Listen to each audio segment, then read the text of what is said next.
Have you ever experienced serendipity? Like when a concert you've been looking forward to going to for months suddenly gets canceled. So you console yourself by getting some Chinese takeout. You crack open the fortune cookie, and there on the back are your lucky numbers. So you decide to play the lottery, and you end up winning $1 million jackpot. Have you ever experienced serendipity like that? Yeah, yeah, me neither. But I love the idea of hunting down happy accidents every day. Back in 2001, I saw a movie starring the handsome John Cusack and the beautiful Kate Beckinsale. Little did I know then that that movie would change my life. It was called Serendipity, and it marked the beginning of a journey that now frames who I am. Serendipity became not just a fanciful idea to me, but a mindset, a way of living. Because everything we go through in our lives offers us something. We can choose to look for the gift it offers us or not. It's up to us. Now, I'm an elementary principal, so I very much understand that sometimes unhappy accidents happen. That's why we keep a stash of pants of all sizes in the office. I'm also a mom and a wife and a daughter and a sister and an aunt and a friend and a colleague. And I've experienced the roller coaster of life firsthand.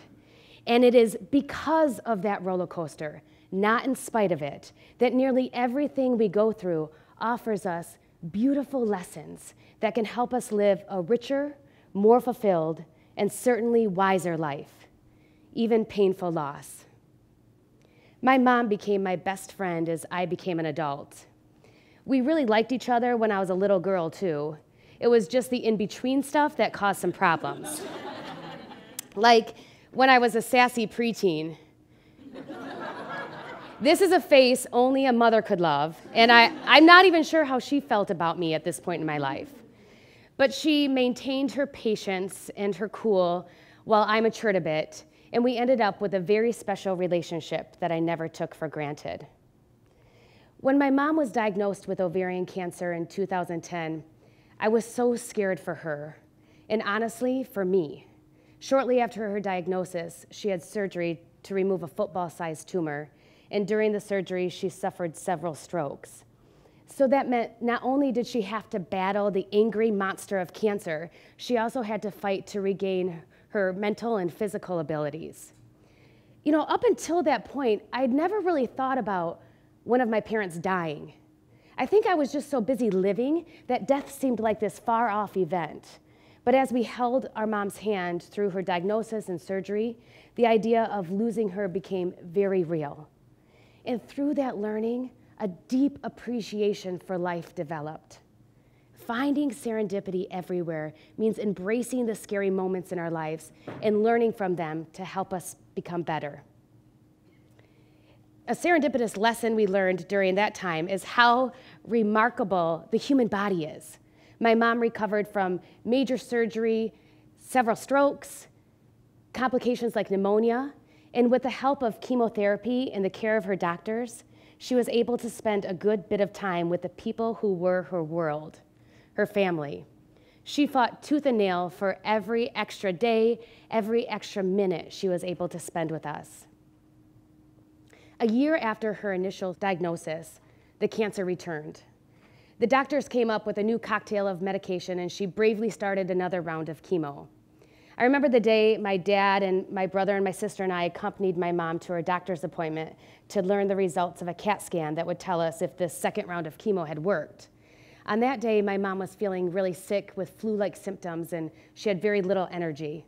Well, the doctor, he came in and he excitedly announced that the cancer was gone. The chemo had worked.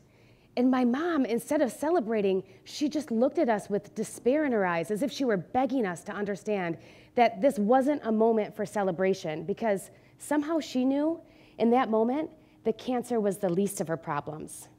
The next day, she was in the ICU on life support. It was like being trapped in an episode of that television show House, the one where nobody can figure out what's wrong with the patient until the crazy, quick-witted genius Dr. House comes in and solves the mystery. But Dr. House was nowhere to be found, and my mom's doctors were trying to treat her symptoms as best they could. They brought in this space-age bed that rotated her body from side to side to help move the fluid that was accumulating in her lungs.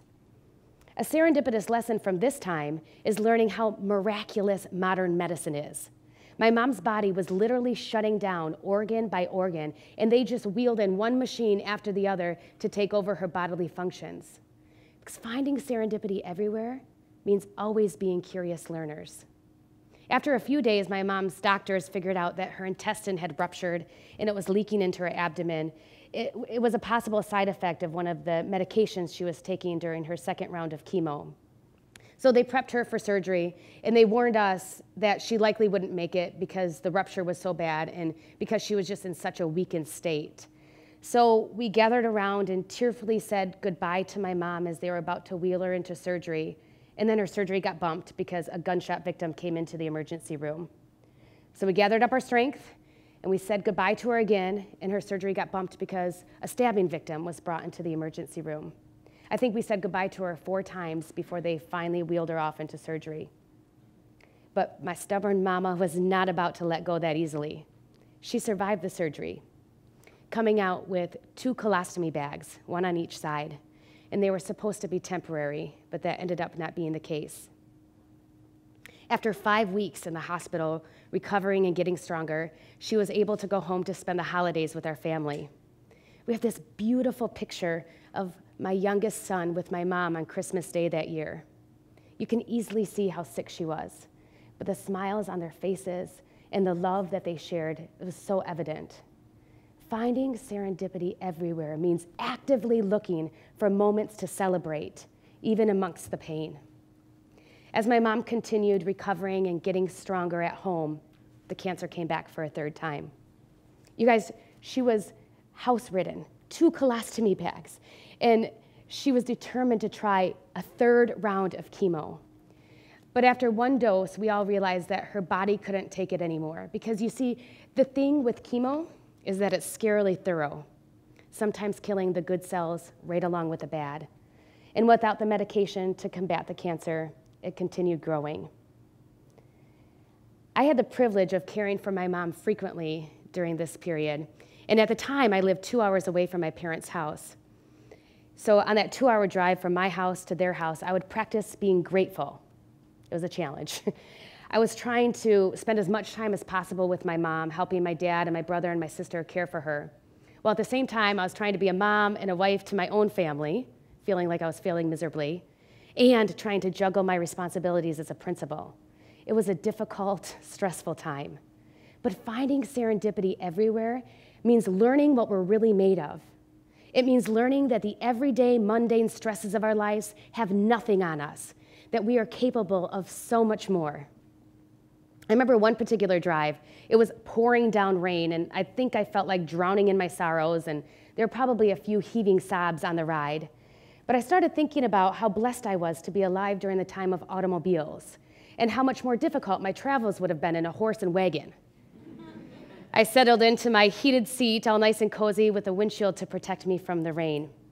Finding serendipity everywhere means always finding things to be grateful for, even when we have to stretch a bit to find them.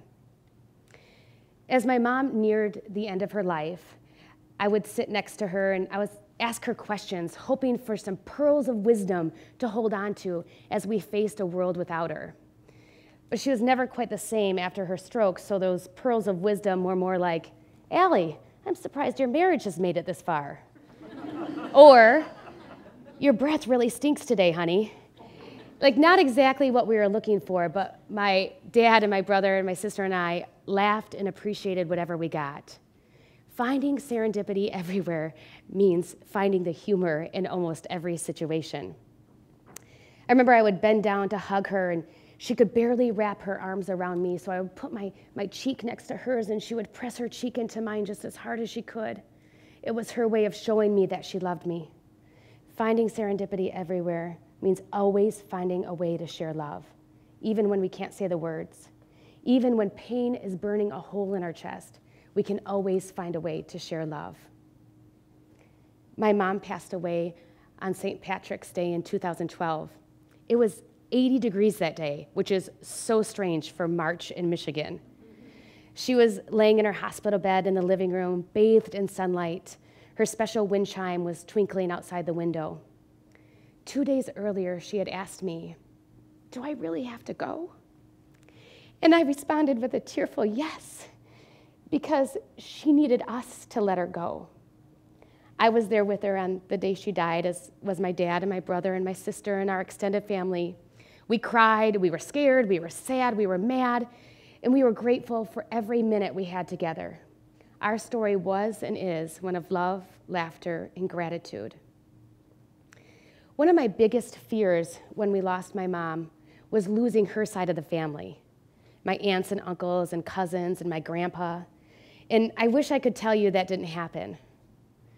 But although we're still a presence in each other's lives, things are certainly not the same as they were when my mom was alive. And it's sad, and I miss them. But I'm okay.